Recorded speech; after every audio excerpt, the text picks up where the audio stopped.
안녕하세요. 만경중앙교회 오진환 목사입니다. 이 시간에 성경에 대한 이야기를 말씀드리려고 합니다. 우리가 왜 성경을 읽어야 되는지 그 이야기를 말씀드릴 겁니다.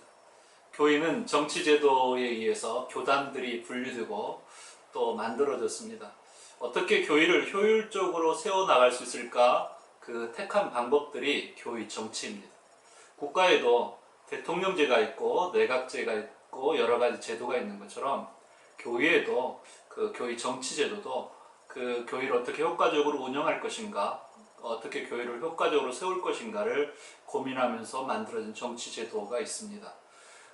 대표적으로 장로들에 의해서 교회를 이끌어 나가고 세워나가는 장로교가 있고요. 그리고 감독들을 세워서 교회를 운영하고 세워가는 감리교가 있고, 회중인 성도들에 의해서 교회의 모든 것들을 세워나가는 회중교회 등이 있습니다. 기타 여러 교단들이 있는데 이것보다 좀 더 복잡한 구조를 가져있기도 합니다.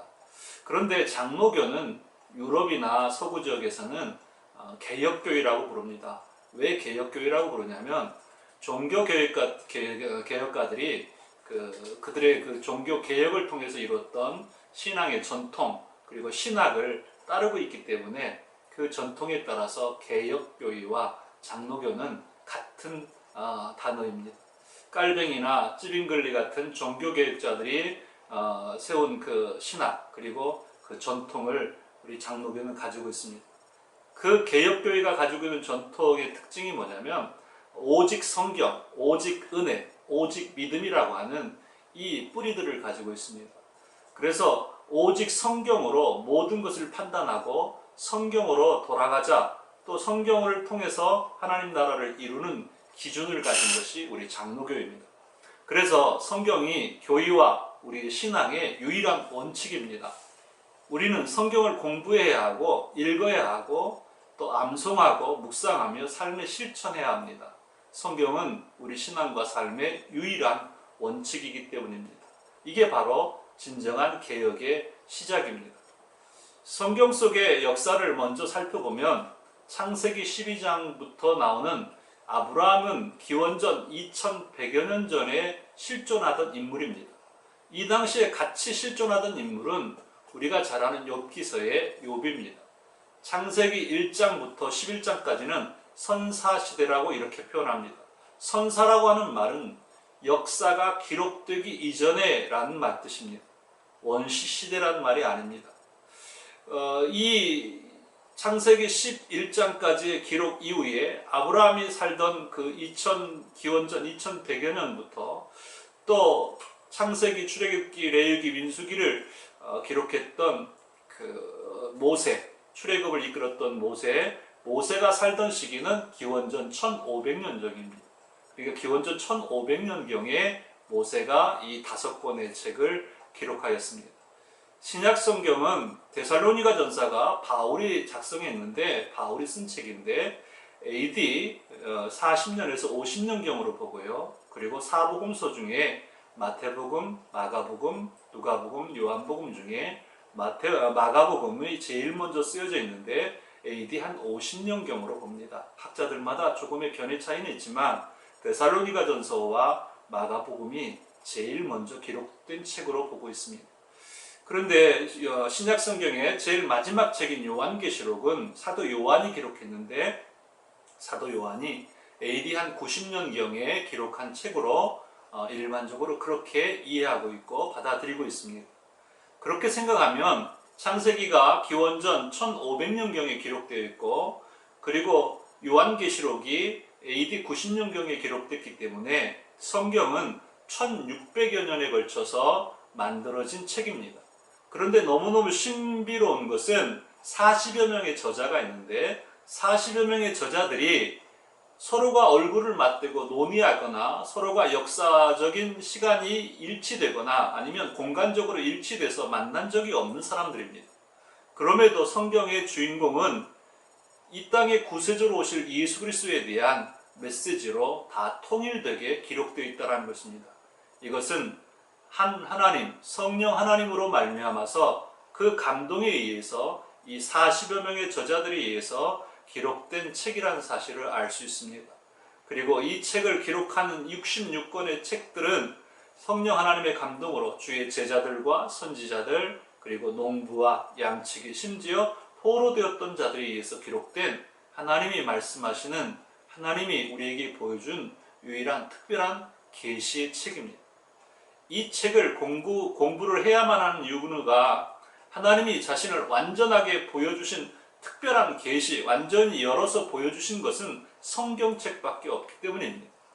또 다른 방법으로 우리에게 보여주시는 것이 있는데 그것은 자연계시입니다. 아름다운 자연의 모습 속에 이 모든 것을 운행하시는 하나님을 만날 수 있습니다. 그 안에 담겨져 있는 독특한 유전자를 통해서 노란 꽃, 빨간 꽃이 펴지는 거 보며 그걸 운행하시고 하늘의 별을 운행하시는 하나님을 느낄 수 있습니다. 그러나 성경은 하나님의 사랑을 완전하게 보여주시는 예수님을 보여주심으로 하나님을 완전히 볼 수 있게 열어놓은 책입니다. 그래서 우리는 성경을 공부해야 되고 읽어야 되고 묵상해야 되고 암송해야 됩니다. 그래야 우리의 인생의 등불이 되고 삶의 진리를 따르게 될 수 있는 능력을 얻게 됩니다. 어둠 가운데 헤매이지 않는 하나님의 축복의 생애를 살기 위해서는 이 말씀을 늘 가까이 해야 합니다. 성경을 공부하는 방법은 크게 세 가지 방법으로 나누어서 볼 수 있습니다. 첫 번째가 뭐냐면 성경 전체를 통전적으로 바라보는 겁니다. 창세기부터 요한계시록까지 성경 전체에 흐르는 예수 그리스도의 구속의 역사와 이스라엘과 또 세계의 역사, 성경의 문화 등을 살펴보는 성경 공부입니다. 크로스웨이, 베델 성경 공부, 성경 파노라마, 성경이 보이네 등 여러 가지의 성경 공부 종류들이 많이 시중에 나와 있습니다. 성경이라고 하는 큰 숲을 한꺼번에 예수 그리스도의 구속사 중심으로 공부할 수 있는 매우 유익한 공부입니다. 두 번째가 기독교 교리 공부입니다. 교리는 우리가 믿는 믿음을 논리적으로 정리하여 놓은 것입니다.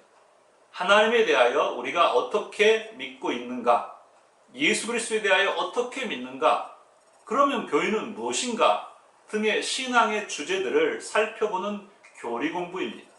내가 믿는 믿음을 튼튼하게 세우는데 매우 유익한 공부입니다. 세 번째가 주제별 성경 공부입니다.